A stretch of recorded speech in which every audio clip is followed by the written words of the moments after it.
আসসালামু আলাইকুম। প্রিয় দর্শক, অন্য মঞ্চের আলাপচারিতায় আপনাদের সকলকে আমন্ত্রণ জানাচ্ছি।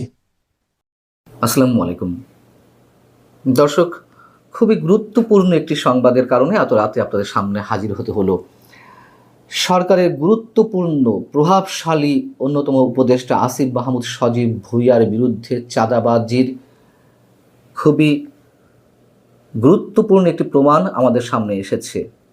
আমরা এতদিন জেনে এসেছি এনসিপির অনেক শীর্ষ নেতা, কোনো শীর্ষ নেতা সরাসরি চাঁদাবাজিতে অভিযোগ কিংবা তাদের বিরুদ্ধে তদবির বাণিজ্য, নিয়োগ বাণিজ্য, দখল বাণিজ্য ইত্যাদি ইত্যাদি অনেক অভিযোগ আমাদের সামনে এসেছে। কোনোটার অবশ্যই প্রমাণও মিলেছে। সরকারের কোনো উপদেষ্টা যে এইসব কাজের সঙ্গে জড়িত সে ধরনের অভিযোগ আমাদের সামনে এসেছে। কিন্তু আসিফ মাহমুদ সজীব ভুঁইয়ার ভয়ঙ্কর চাঁদাবাজির যেই তথ্যটি, যে প্রমাণটি আমাদের সামনে এসেছে, সেটি এখনও পর্যন্ত অভিযোগ অবস্থায় রয়েছে, কিন্তু আসলে প্রমাণ করবে কে? বিষয়টি হচ্ছে যে গত কয়েকদিন আগে গুলশানে আওয়ামী লীগের সাবেক এমপি শাম্মী আহমেদের বাসায় যে কোটি টাকা চাঁদাবাজির ঘটনায় বেশ কয়েকজন আটক হলেন, তাদের একজন একটি ভিডিও আমাদের সামনে পাঠিয়েছেন এবং ধারণা করা হচ্ছে এই যে জানিয়া আলম অপু, যিনি ভিডিওতে স্বীকারোক্তিমূলক জবানবন্দি দিচ্ছেন, তিনি হয়তো আটক হওয়ার আগেই ৩৫ মিনিটের দীর্ঘ এই ভিডিওটি কারোর সামনে দিয়ে গিয়েছিলেন। কেন দিয়ে গিয়েছিলেন? তিনি সংশয় প্রকাশ করছেন যে এটি না দিয়ে গেলে তাকে হয়তো অন্য কোনো ট্র্যাপে ফেলা হবে, তাকে দিয়ে অন্য কোনো স্টেটমেন্ট আদায় করা হবে। এবং এই ঘটনাটি এরই মধ্যে, বা এই ভিডিওটি এরই মধ্যে ভাইরাল হয়েছে, কোনো গণমাধ্যমে নিউজ আকারে এসেছে। এই ভিডিওতে জানিয়া আলম অপুকে বলতে শোনা যাচ্ছে, গুলশানের চাঁদাবাজির ঘটনায় টাকার ব্যাগ নিতে যে ছেলেকে দেখছেন সেটা আমি, অর্থাৎ জানিয়া আলম অপু নিজের কথা বলছেন। আপনারা একটি ফুটেজের মাধ্যমে দেখেছেন যে সমন্বয়করা চাঁদাবাজিতে জড়িত। যে সমন্বয়ক গত বছর ছিল মহানায়ক, তারা হয়ে গেল চাঁদাবাজ। তিনি বলছেন, আমার কিছু প্রশ্ন আছে। আপনারা কি জানেন ওই দিন ভোর 5টায় ওই জোনের ডিসি এসিকে অবগত করে একদম অফিসিয়াল প্রসেসে পুলিশকে সঙ্গে নিয়ে শাম্মীর সেই বাসায় আমরা অভিযান চালাই? কি ভয়ঙ্কর কথা যদি সত্য হয়ে থাকে তার এই বক্তব্যগুলো, যে পুলিশকে অবগত করে চাঁদাবাজি করতে গেছে।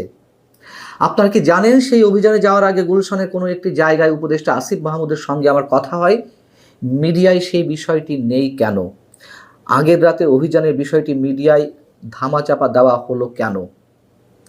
তিনি বলছেন যে গুলশানের এলাকায় যে 5 স্টার হোটেল ওয়েস্টিনের নিচে সাদা সিএস মোটো বাইকে হেলমেট মাথায় একজন উপদেষ্টা আমার সঙ্গে কথা বলছিলেন। তিনি আসিফ মাহমুদ সজীব ভুঁইয়া, স্থানীয় সরকার বিষয়ক উপদেষ্টা। রাত 4টার সময় একজন উপদেষ্টা কি কারণে গুলশানের মতো অভিজাত এলাকায় আসেন? আমার কি কারণে কথা বলতে হয় একজন উপদেষ্টার সঙ্গে? এবং সেখানে তিনি বলছেন, ওই যে রিয়াদ, অন্যতম প্রধান আসামি যিনি, রিয়াদ বলল যে রাতে এক ভাই আসছিল, এবার আপনারা মেলান। শুধু ওই ভাই নয়, অর্থাৎ আসিফ মাহমুদ সজীব ভুঁইয়াই কেবল নন, আরও যে ভাইরা আছে সব ভাইরাই এসব কাজে জড়িত এবং এটা ওপেন সিক্রেট। এটা যে আমাদের আসিফ ভাই ওই রাতে আসছে, যে 5 স্টার হোটেল ছাড়া বসে না এখন। গত বছর জুলাইয়ে সে 50,000 টাকার স্কুটিতে চড়ত, সে এখন সিএফ মোটরসাইকেল চালায়। আমাকে যথেষ্ট ট্রাপে ফেলার চেষ্টা করা হচ্ছে। আমি যদি এসব বিষয় ক্লিয়ার না করে যাই, আমাকে দিয়ে যে কোনো স্টেটমেন্ট দিয়াবে হয়তো। তিনি আরও বলছেন, ভোরবেলায় আইন শৃঙ্খলা বাহিনীর সেই অভিযানের তথ্য কেন নেই? অভিযানের সময় আমরা বুঝতে পারি শাম্মী সেখানে ছিলেন। তথ্য পেয়ে তিনি পালিয়েছেন। যে 2.5 মিনিটের ভিডিও ভাইরাল করে আমাদের রাতারাতি ভিলেন বানানো হলো, তাদের কাছে চ্যালেঞ্জ, সৎ সাহস থাকলে আগের রাতের সিসিটিভি ফুটেজ প্রকাশ করেন, দেখি কে ফোন করছেন, কার ফোনে শাম্মী ওই বাসা থেকে বের হয়েছেন। আমরা যে আইন শৃঙ্খলা বাহিনীর সঙ্গে অভিযানে গেলাম, সেখানে আমাদের মধ্যে কি কথা হয়েছিল সেগুলো প্রকাশ করুন। প্রিয় দর্শক, হয়তো অনেকে বলবেন যে আসিফ মাহমুদ সজীব ভুঁইয়াকেও ফাঁসানো হচ্ছে। কিন্তু বিষয়টা কি ইন্টারেস্টিং নয়, চাঞ্চল্যকর নয়? এই যে 35 মিনিটের ভিডিও, জানে আলম অপু তো এখন আটক অবস্থায়, এবং এটি নিশ্চিত মোটামুটি যে তিনি আটক হওয়ার আগে এই স্টেটমেন্ট দিয়ে একটি ভিডিও করে গেছেন, যেটি এখন ভাইরাল হয়েছে। আসিফ মাহমুদ সজীব ভুঁইয়া সরকারের খুবই খুবই প্রভাবশালী একজন উপদেষ্টা, ছাত্র প্রতিনিধি হিসেবে যিনি সরকারে জয়েন করেছেন, তার বিরুদ্ধে অসংখ্য অসংখ্য অভিযোগ।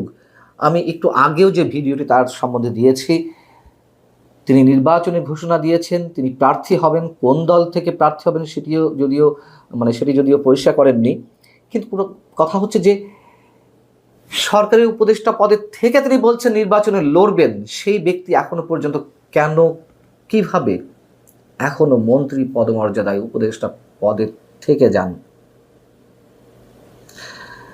এবং নানান ধরনের অভিযোগ তো আমাদের সামনে আসছে এনসিপির শীর্ষ নেতাদের সম্পর্কে, যেগুলো সত্যতাও পাওয়া যাচ্ছে, এবং কোনো কোনো ক্ষেত্রে তারা শোকজ করছেন।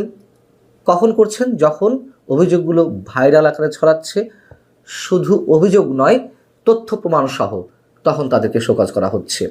এর আগে তো কারোর বিরুদ্ধে কোনো শোকজ করা হচ্ছে না, বা আমরা অনেক কিছুই জানি না যে কে কোত্থেকে কীভাবে অঢেল সম্পদ অর্জন করছেন। এগুলো আস্তে আস্তে সব বের হবে। এবং জানে আলম অপু আরও একটি গুরুত্বপূর্ণ তথ্য দিয়েছেন, মানে অনেকে যখন আটক হয়েছে তখন পর্যন্ত সম্ভবত তিনি আটক হননি, এর মধ্যে প্রথম পর্যায়ে যারা আটক হয়েছেন তাদের কাউকে কাউকে 10 দিনের রিমান্ডে নেওয়া হয়েছিল।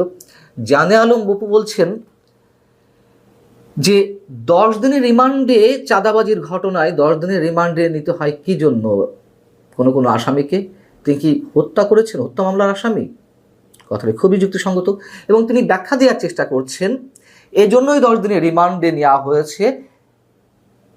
অন্য ধরনের স্ক্রিপ্ট তৈরি করা হবে, সেই স্ক্রিপ্ট অনুযায়ী সংশ্লিষ্ট আসামিদের মুখ থেকে বক্তব্য বের করা হবে, এ কারণেই 10 দিনের রিমান্ড। এর বাইরে কেন এত দিনের রিমান্ডে নিতে হবে? এবং ওই ভিডিওর সঙ্গে একটি সিসি ক্যামেরা ফুটেজে যুক্ত করা হয়েছে, যেখানে তিনি দাবি করেছিলেন যে আসিফ মাহমুদ সজীব ভুঁইয়া একটি মোটরসাইকেলে এসে তার সঙ্গে কথা বলছেন এবং হেলমেট মাথায় দিয়ে। সেই সিসিটিভির ফুটেজও এর সঙ্গে যুক্ত করা হয়েছে। আমরা হয়তো এর সত্যতা প্রকাশ্যে পাবো না, অনেক কিছুই তো আমাদের সামনে গোপন থেকে যায়, এটি হয়তো গোপন থেকে যাবে। তবে যে অভিযোগগুলো জানে আলম অপু করেছেন, খুব কি অস্বাভাবিক কাল্পনিক কোনো তথ্য আমাদের সামনে তুলে ধরেছেন?